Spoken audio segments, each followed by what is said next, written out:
Welcome to Documentary First, an inside look at a first-time filmmaker's journey. I'm your host, Josh Lindsay from the Movie Proposal Podcast, and with us is our first-time filmmaker, Christian Taylor. Hello, Josh. How I'm are good, you Christian. today? How are you? Super happy to be here and happy to be back home in my own little office. Last time you were in a bed and breakfast, correct?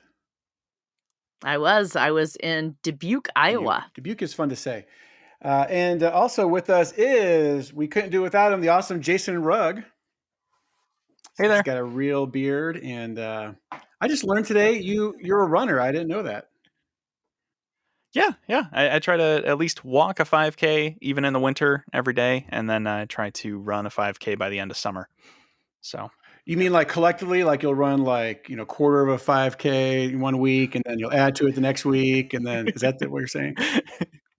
No, like every day I try to do a 5K wow. in some way. Good for you. It's it's pretty good. Yeah, and it works, until, birds poop on you, apparently. Yes, that happened. I wasn't going to bring that up, but about a half hour ago, my day was ruined. At least your jacket was, or your shirt was anyway. Yeah. It's in the washer right now. And with us all the way from France, visiting us again, is the Girl Who Wore Freedom translator, producer extraordinaire, Michelle. Thank you for being with us Thanks again. for having me back. It's good to be here. Well, it was because you sang high praises of Christian at the very end, and she's like, "We got to have her back." So smart move on your part, Michelle. Exactly. Smart. Job security. All right, before we jump in to learn more about translations, and because there is so much more to the world of translating than anyone ever realized, Christian, what updates do you have for us? Well, yes. I mean, I think I remember saying the last time I did not expect to win anything at the Julien Dubuque International Film Festival, otherwise known affectionately as JDIF. But how wrong I was! Look at this! You actually have a trophy there. I do. Look at this. It says Best Documentary. What's it? Now, it's hard to see on the screen. It looks like a person holding it up. Is that right? It is. It's a person. This is a handcrafted metal sculpture of a person holding up a film kind of clip, or what do you call this? A film, I don't have any idea. Film strip. There we go. Strip. A film strip set on a wooden base, and it's pretty cool. And I'm incredibly grateful to have it in my possession. It was a really tough competition. There were 5 amazing documentaries at JDIF this year. And so I honestly did not expect to win. The more incredible thing is, not only do they this is the first time this has happened, not only do they give you a trophy, but they also give you a $4,000 Whoa. check. So that was mind-blowing. I was so excited afterwards. I was shaking and crying. And the person that was giving me my check was like, people come off and they don't really know what to say, but we've never had anybody cry.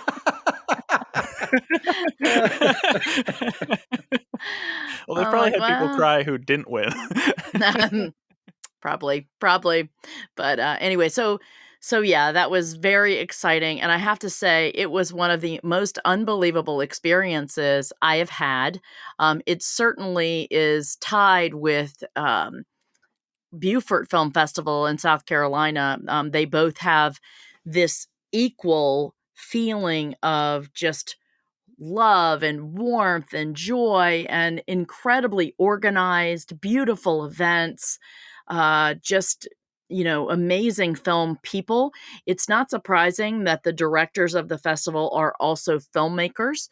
So Susan Gorell is the director of JDIF, and her husband is a big time person in the film industry. He works in the technical, like special effects part of, he does big Hollywood movies and things like that. And then she is a film producer in her own right. And she then came on board about, I don't know how many years ago. The festival is 10 years old this year, but maybe 5 years ago, to just head everything up.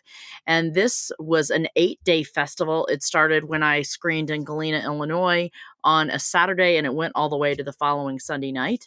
And they decided, they were so kind, they took all the 2020 entries and they basically combined 2 years of film festivals into one.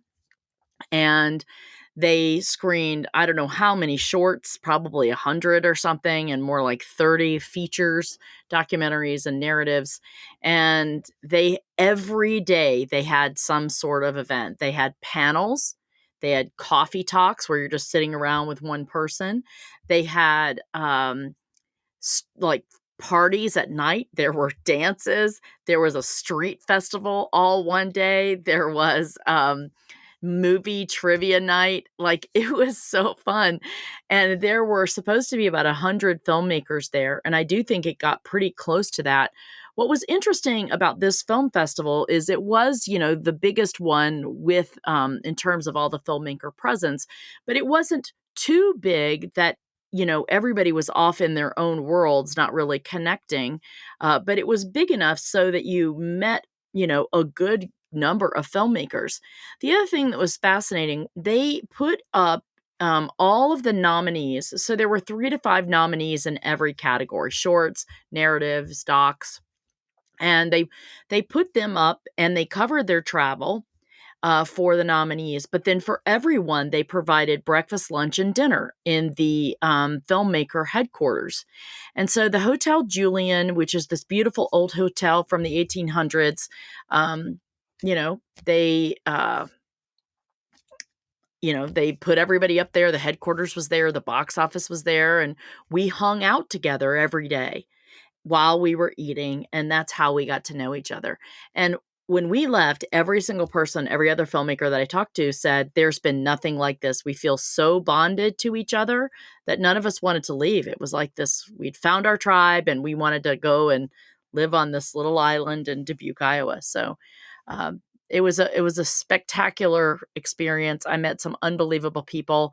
I'm definitely going to have them on the podcast. Some of those people, we're going to invite Susan Gorel to come on and talk about how she created this environment, as well as some other filmmakers that I met while I was there. So that sounds like a lot. That's my report about that. A lot of fun, because I love movies, but I don't like wasting my time on films that might be good or might be bad. I need to know in advance if I think I might like it. And so film festivals always interest me, but just like, I don't know, you're taking a lot of time, and half the films you may not like. That's hours wasted. And so but this film festival sounds fun. It sounds like, man, you see some good films, see some bad films, but you'd have a good time while you're there anyway. And I didn't realize festivals could be like that. So that sounds pretty cool.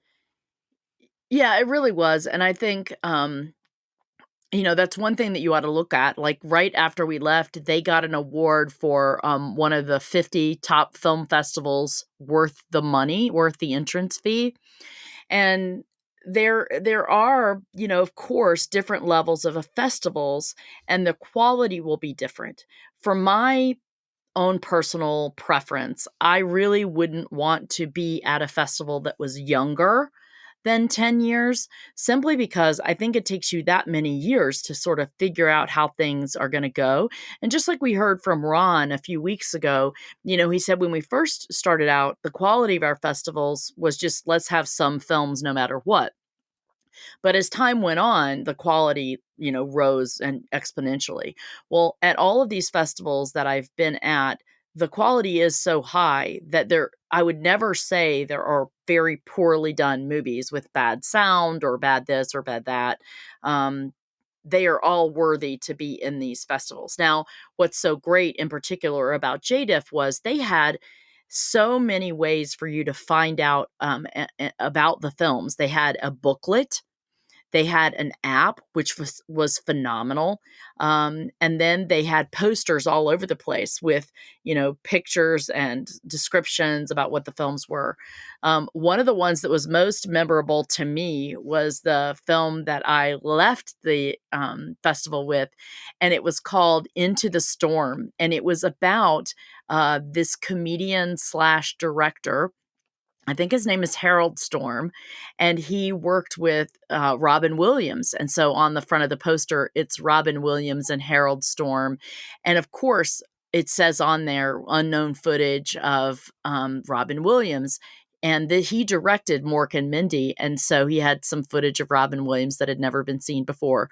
But it was the image on the poster that caught my eye and Sam King's eye. And we're like, we're going to go. And I was so glad I did. It was hilarious, interesting. I learned some things, and it wasn't, anything really famous, or, it wasn't up for any awards, but it was certainly a good film. So I think you should feel safe if you go to a film festival that's 10 years or older, that you're going to find some good stuff. Good advice. All right. How about we shift gears and jump into the world of le français?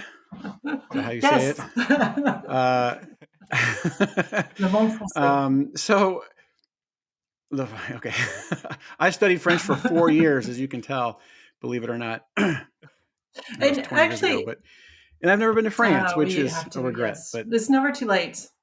We will come. It's never too late. So today, Christian, we are talking more about translation. And there's a cost to do this. You need time and money to do all these things. Why don't we start with, the on location, because this is something that didn't occur to me as you're interviewing people. You may not understand what they're saying, and you want to have a smooth interview. So maybe just talk about being on location and what that was like, and the need for a translator and so forth.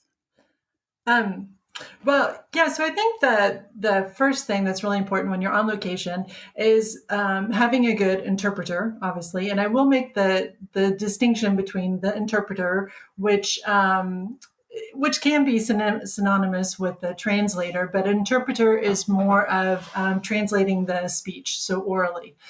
So simultaneously on the spot, translating as the interview goes along. And whereas a translator, I'm going to use more in the written translations. And so you can have, and a lot of people do both roles. You can be a good interpreter and a good translator. Michelle Phoenix, for example, was great at both. So it's important, though, especially when you're doing a lot of interviews and formal interviews, to have a great interpreter. So that's just really important. And like we said, Michelle Phoenix just kind of knocked that out of the ballpark. But it's also important, I think, on the crew to also have people who speak both languages. So not only, having a good interpreter for interviews, but you also need to have crew members that speak both languages, because there are always going to be problems.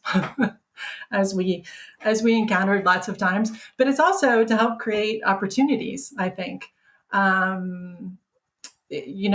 Talking to local people and getting entry into certain places where maybe you can't normally get into because you don't speak the language. So I think that was really important also, to have bilingual, not necessarily bilingual. You don't have to have people that speak fluent language in the country where you are, but just need enough to be able to get by and to handle problems or create opportunities. Kind of like, for example, even... Can I give an example about this? Sorry, I did not mean to interrupt you. There's sort of this lag. Yeah, it was interesting.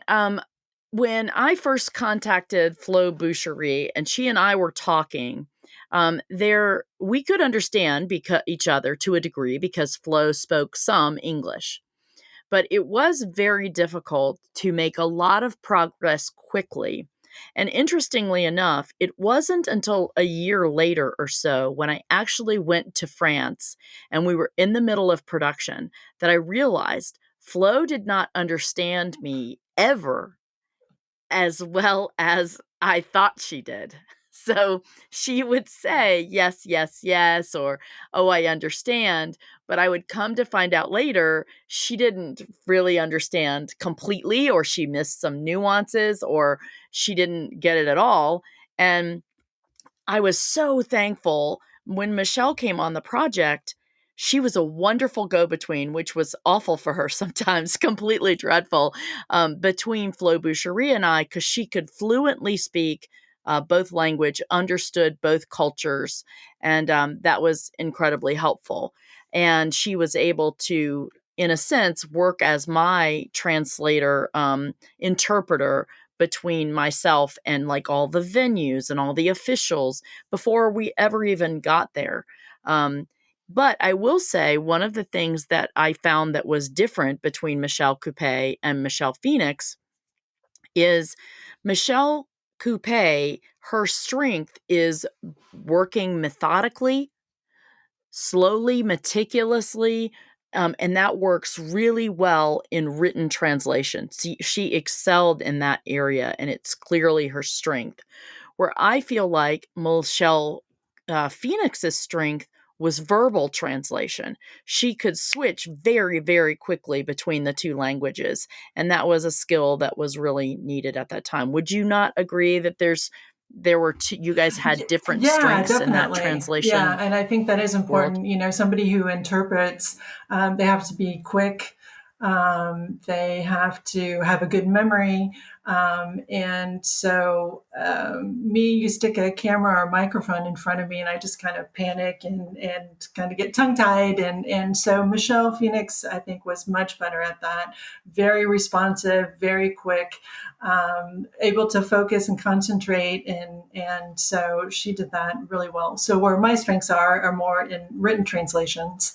And so, that's why it worked out. Now I can interpret, like on location, I did great. I could, intervene for people, but more formal interviews, that just wasn't my strength. So, and but it's always good. And like I said, too, for example, like when you're having to stop traffic or do crowd control, I mean, it's important to have people who can speak the language. We were doing scenes, and so as soon as you try to stop a car, so you hold up your hand to stop a car, and immediately you see the scowl on people's face, like, oh no, I want to go. And so if you can't sit there and tell them, that's why you're holding them up, then they get really frustrated. So it actually a lot of times would work to our benefit, because, would stop a car and be like, oh, sorry to bother you, but we're just, finishing up a scene. We won't be that much longer. And, scene in a film. And then immediately people get engaged, they're like, oh, a film, what kind of film? And they're interested. And so, and whoever had that great idea to have the postcards to hand out to people. So then you get somebody interested in the film, oh, go check us out. Here's a card about our film. So you actually win supporters that way as well. It's really, so it's just really good to have people on your crew on location that speak the language as well. That's reminding me of I worked for a short time. I did some PA work on a couple of reality shows and some indie movies, and I did one where we went to Kent, Illinois. Has anyone ever heard of Kent, Illinois? Nope. Where is it? North, south? It's up north near Rockford. It's a town of 79 people. I think I know why we haven't heard of it. Yeah. If there were 80 and so we were people, maybe we would shooting. have heard of it, but Yeah. If it had that one more. And so we were shooting, we had to shut down this long road. And I didn't even know what it was called. I was just one of the people manning the barricade to make sure that nobody came through, because we were doing a driving scene on this really long road. And so we blocked off all these crossroads. And someone pulled up, and they were in a truck, and they go, "What are y'all doing?" And I said, "Oh, we're filming a movie. So we had to close down the road. It'll be open around 8 tonight." And they go, "This is Kent Road. You can't close Kent Road in Kent." And I said, "Wait, I thought that was Kent Road." And he goes, "Yeah, Kent Road crosses Kent Road." And I still, to this day, have never been able to figure out if it's actually called Kent Road. I have it pulled up on Google Maps because I was like, okay, did they fix it? Did they change it? But as far as I know, Kent Road crosses Kent Road, and we closed Kent Road, but they were on Kent Road, and so they were very upset. But apparently, the entire town came out and watched the movie when it came out. They went and did a showing for them because they'd been such a good little town, and so that's totally true. It's like if I hadn't been able to speak, the same language as these people, even if it had a country twang, it wouldn't have gone nearly as well because they were already upset, and it would have been I don't even understand worse. the country twang. Didn't you say it was north of Rockford? Yeah, I don't know how, but it's a farm town, so I don't know how they totally had a country twang, and I don't know. It was weird. It was a very surreal place. Well, that image and, Michelle, it brings me back to when we were shooting those scenes in, Yeah. in Saint Marie du Mont or Saint Mary Église, where we had to shut down. We had these big, big scenes with the trucks and all the people. And to your point about having to have a lot of people that spoke the language, we had so many different places that we couldn't all be in the same place. So, maybe there were 3 different crossing places that we had to shut off. And so we needed people to speak to drivers in those different places. So yeah, I mean, the first takeaway is there are 2 different kinds of interpreters. One could be stronger at the verbal as well as on camera. The other might do better in written and interpersonal running, interference and things like that.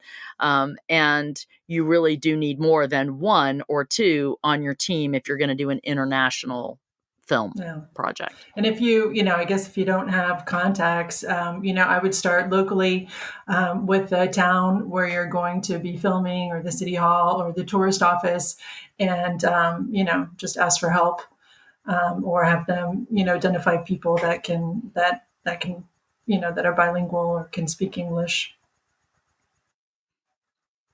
Yeah, and just like in the United States, I've discovered that every country, every town has a film office, usually in the largest city, but sometimes in the smaller ones. They're just as used to films coming over internationally as they are here in the U.S. So I would start with that or the tourism office.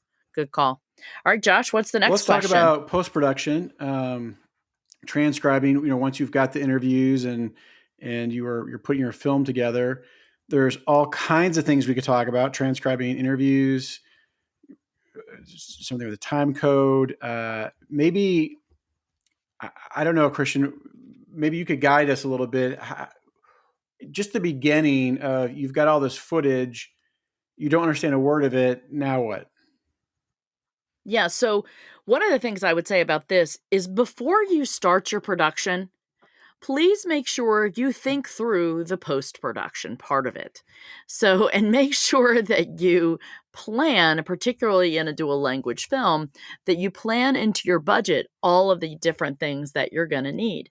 And so you need to have a very good post-production process for how you're going to handle all the interviews that you've got. So we did not do that. That was one of our big problems, is we were trying to put that together all at the back end, and that was a bad decision. It threw us off budget. It threw us off time. We had to figure out and invent something at the last minute. So I would say do your due diligence. And the first thing that you'll have to do is, when you have interviews, you're going to have them transcribed in the language that, that you're filming in. So the first thing to do is just transcribe the interview. And you do need to have the whole interview transcribed. And the reason for that is this: it is a lot quicker to go through a sheet of paper of the interview and read and highlight the sections that you want, as opposed to watching through every second of the interview. So that's the main reason for transcribing. You can read through your interview, you can highlight some certain sections, and then you can know those are the pieces we want to pull out of this interview to put into this film. And you don't have to spend time watching it and figuring it out in the edit. So that's the first one. Always make sure that you have a transcription. And there are services that do that for you for a fee. However, that does not mean that they are good. Sometimes they have services that then will do the correcting of the translation on top of that. I would highly suggest that. And then once you have the transcription, then you're going to have to give it to a translator to have them do it.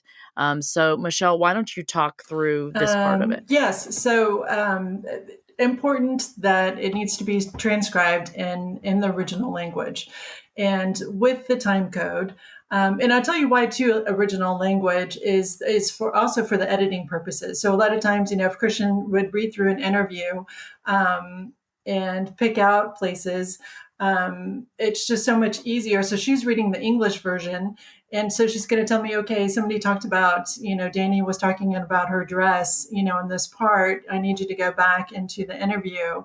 And so it's just so much easier if you want to have the time code and that you have the original transcription, because then it's just easier to go back in and find where she's talking about it. So if you have the English, then it's almost like you have to retranslate to go back into that interview. So it just saves a lot of time to have. And with the time code, it's going to make it difficult for translating, because time codes are 4-second intervals.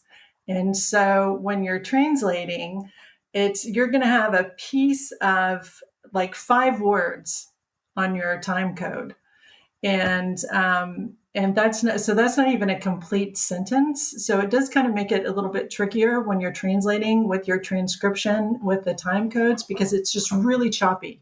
And so, and as the French are very verbose and they have much longer sentences typically than we do in English, and so it's a more of a challenge to translate from a time code. But eventually, you save time later, because it's much easier to move into the editing and the subtitling phase of the translations. So. And if you're going to transcribe, again, you have those different levels of services. And the really basic ones, you're really going to have to go back in and correct the original version first before you go and have it translated. Because a lot of times we just went immediately from the transcription to the translation. And if your first transcription isn't good, then you're spending more time going back and correcting your original language. So, and let me explain. We had an issue on our team, and really we only had 4 weeks to get our translations done. And so we and I was not in charge of this at this point, but we were trying to figure out how quickly to make up time. And so it was decided to use a French transcription service that was electronic. So we put that through that transcription service. And then we did just take that file and we put it into yes. Google Translate. And so then you get a really, really jacked up English transcription. And Bill and I tried to edit off of that, tried to have some idea, because we were in such a hurry. And we quickly found out that that was absolutely impossible, because without it being a very good translation, you can't really get the gist, a good gist of what that person is trying to say with their heart. So you can't have a general idea of what the person is saying. You really have to have a very specific idea. So then we had to go to Michelle and ask her to then go through all of those translations again and give us a much better translation. Right. Well, because then there's that, translating to just give you an idea of what's being said. And then there, kind of that faithful translation that's maybe not going to come across as meaningful. But I think it also kind of gives you an idea as you're going through too, that the voice of that person though. So, like we said the last time, the problem with documentaries is that it's not scripted and they're not actors. And so sometimes when you have that, more faithful translation, it really gives you a better idea. Okay, is this person really coming across well, not just physically on a presence, but also verbally. So, so sometimes, you do have to do that sort of faithful, not very pretty translation to begin with. And then when you move to subtitling is that's when you really have to make it sound good and come across and be potent for the audience. Also, just to give you an idea of cost, so just for like transcribing, that basic transcription, if you do like artificial intelligence to, machine generated transcription, not necessarily very expensive. You can, for like $6, I think they could do 30 minutes of transcribing. So you think, well, that's not bad. But, or they had a minute for, I'm sorry, it was €70 for a professional. So machine plus then quality checked.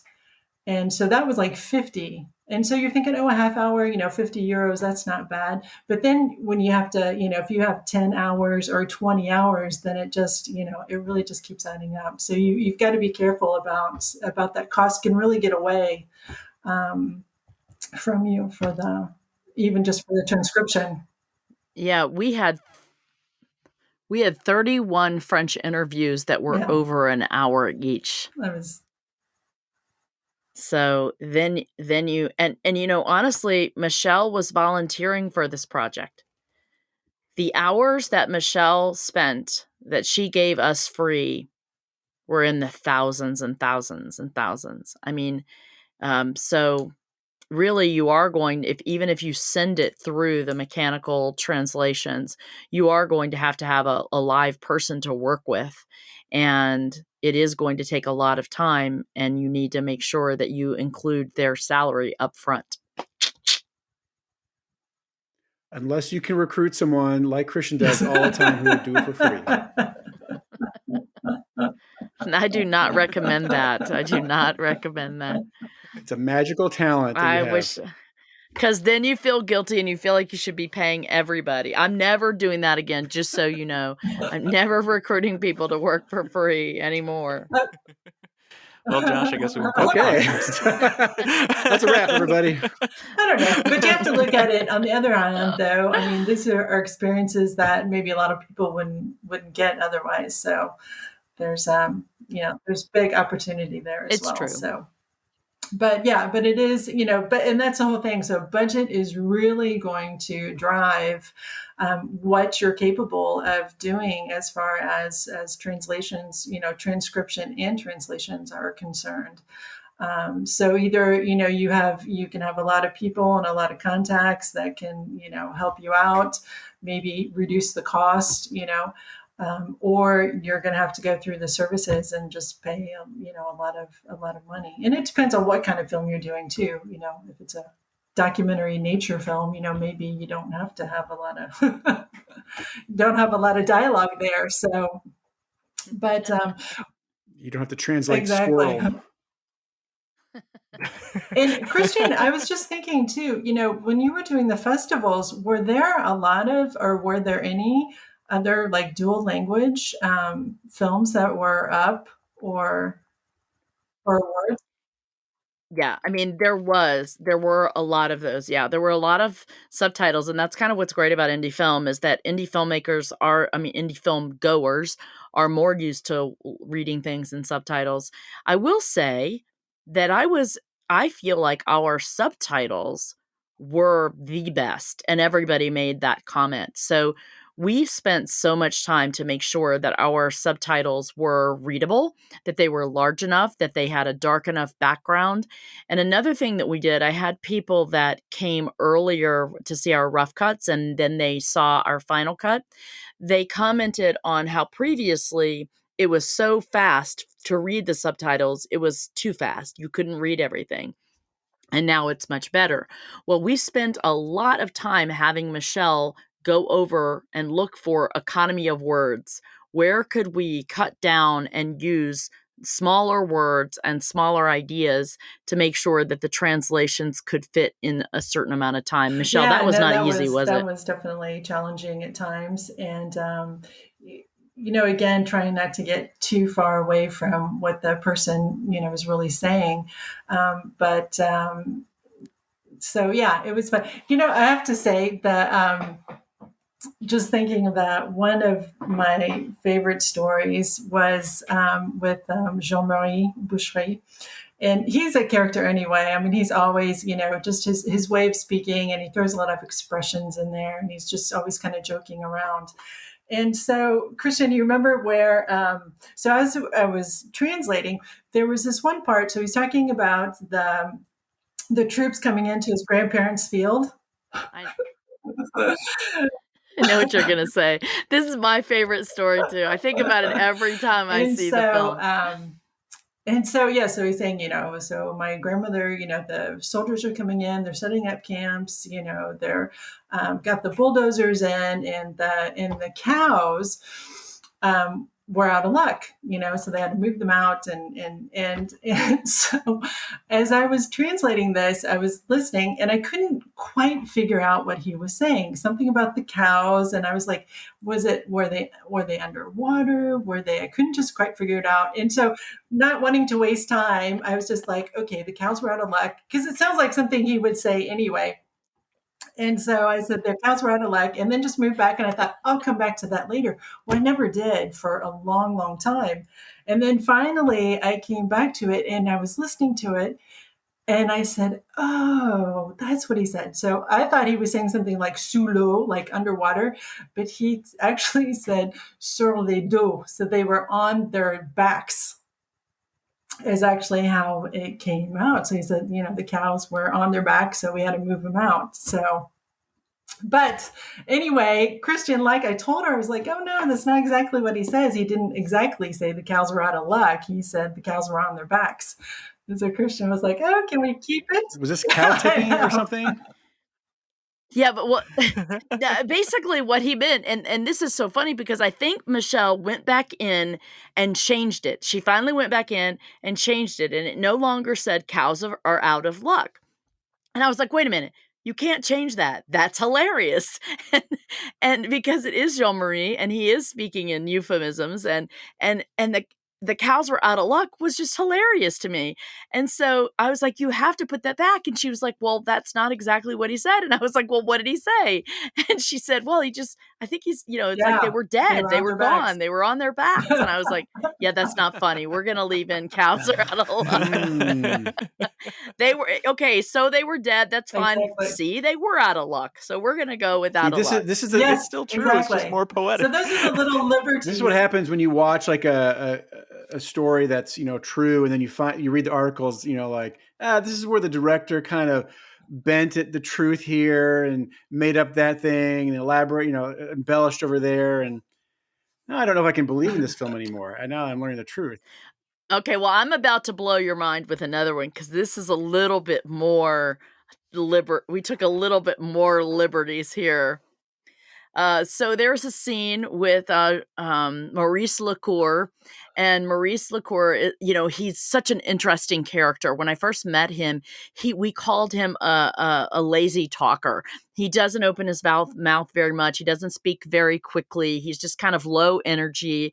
He doesn't have a lot of expression in his face. And so we didn't really expect much from him in the edit, but his stories were so powerful because he lost his mother to shrapnel on the morning of June 6th, and he was only 10 years old. So, however, what we discovered in the film is that he is our humor. Everybody started laughing at just about everything he said, and we were just like completely bowled over by this. We never expected him to sort of be a star of the show, and he really was.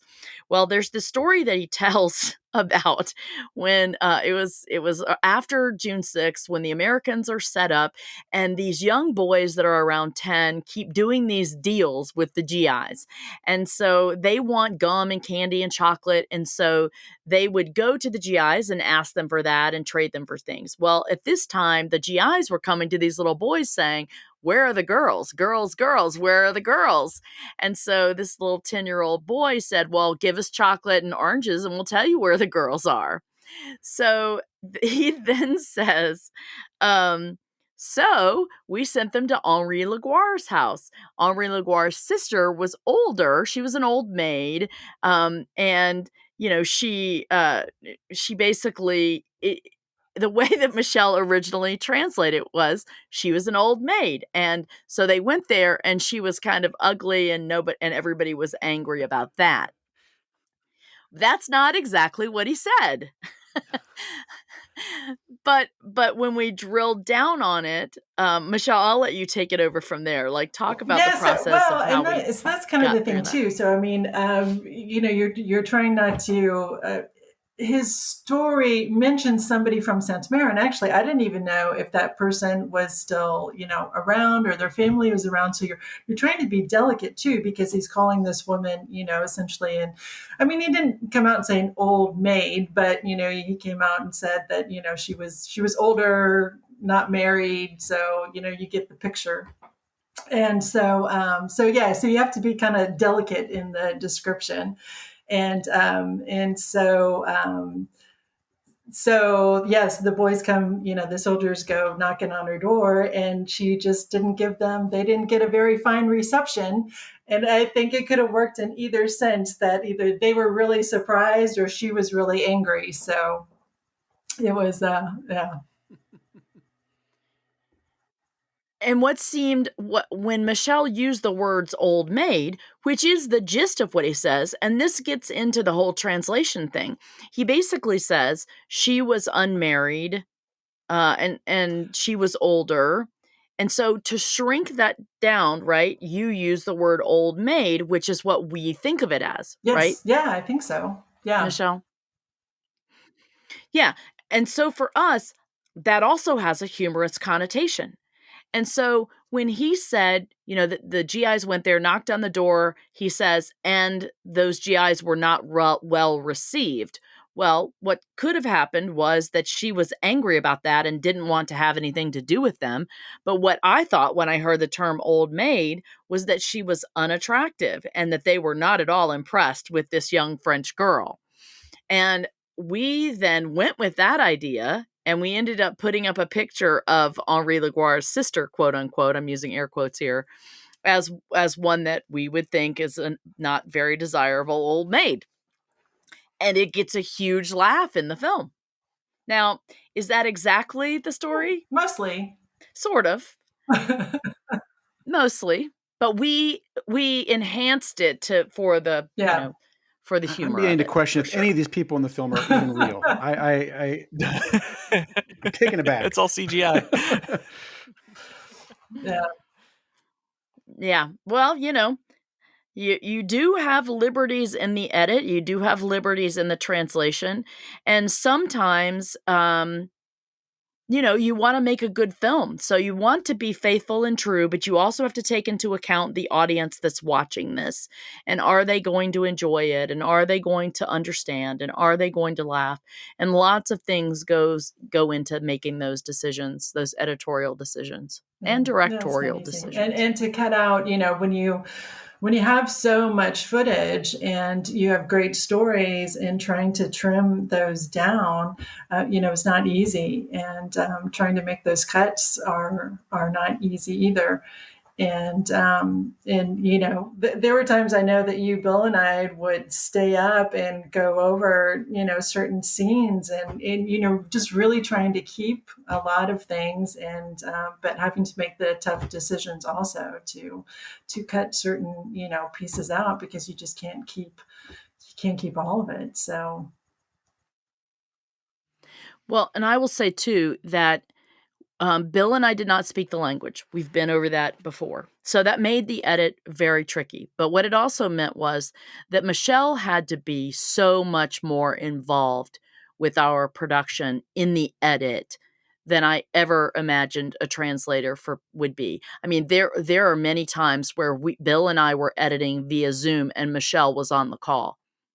And she would have to review all of our edits to make, particularly when we got better at understanding and we could edit without her. We still had to run everything by her to make sure that we didn't cut out a word or a phrase here or there.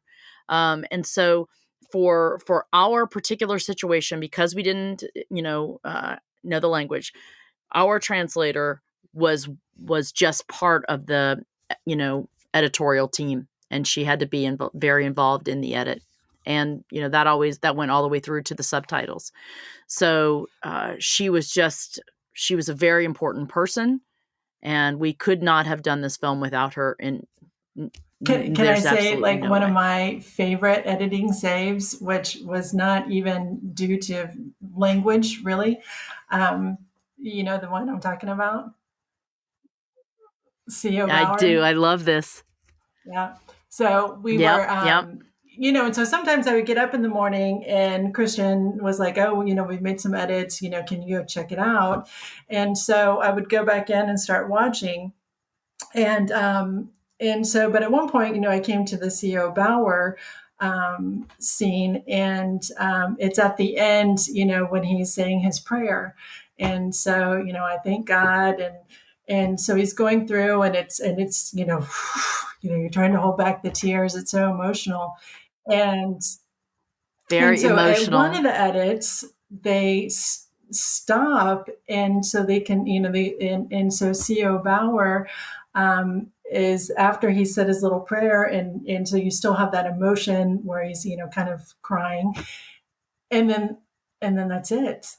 And so the one thing I told Christian, I was like, well, where's the part at the end where he says that's a little prayer, and or that's a short prayer is what he says, and it kind of, because it's just this humor that comes through at the end, so I was like, I love tears, laughter through tears.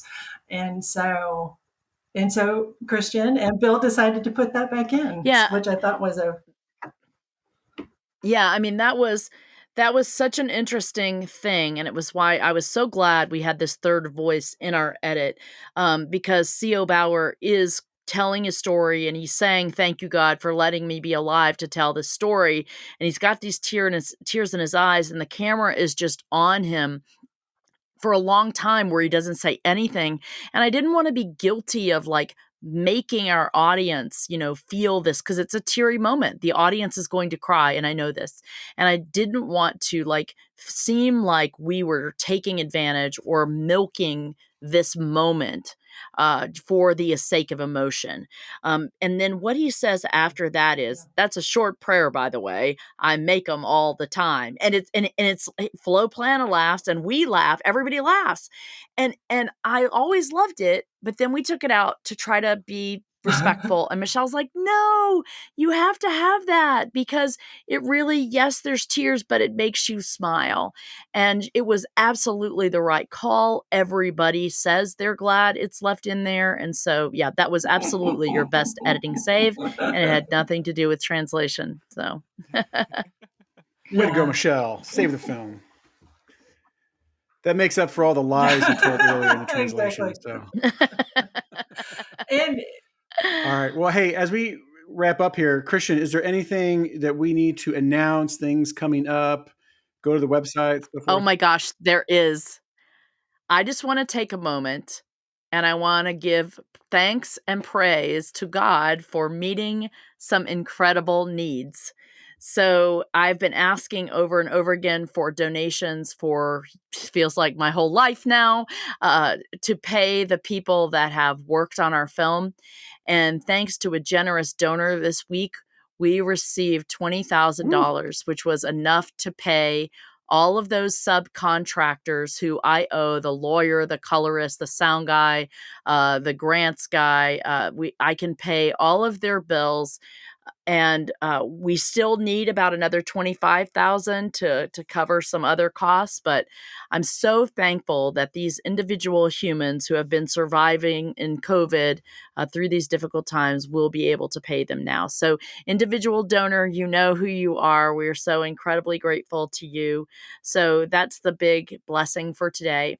But you can still donate, because we do still have expenses. We've received $250 in donations other than that over the last 3 months.